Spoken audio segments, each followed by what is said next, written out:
मुंबईसह राज्यातील नाशिक, ठाणे, पालघर, रायगड आणि पुणे जिल्ह्याला रेड अलर्ट, तर रत्नागिरी, सातारा, कोल्हापूर, सांगली आणि छत्रपती संभाजीनगरला ऑरेंज अलर्ट जारी। मराठवाड्यामध्ये पुन्हा एकदा पावसाचा जोर। हिंगोलीच्या कळमनुरी तालुक्यामध्ये जनजीवन विस्कळीत, घर आणि शेती पिकं पाण्याखाली, तर नांदेडमध्येही मुख्य राष्ट्रीय महामार्गावर पुराचं पाणी, वाहतूकही ठप्प। धाराशिवच्या भूम, परांडा, लोहारा, उमरग्यामध्ये मुसळधार पाऊस। पाथरूड, आंबी या दोन्ही मार्गांवरची वाहतूक पूर्णपणे बंद। नदीकाठच्या अनेक घरांमध्ये पाणी शिरल्यामुळे नागरिकांचं जनजीवन विस्कळीत।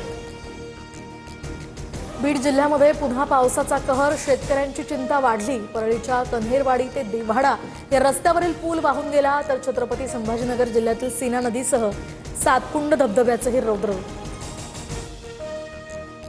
सोलापूरच्या माढा आणि मोहोळ तालुक्यामध्ये शासनातर्फे मोफत धान्यासह पशुखाद्याची मदत, तर आता दक्षिण सोलापुरात शिंदेंच्या शिवसेनेकडून अन्न आणि जीवनावश्यक वस्तूंच्या किटचं वाटप, तर नाम फाउंडेशननं सुद्धा शेतकऱ्यांच्या मदतीसाठी मदत केली आहे।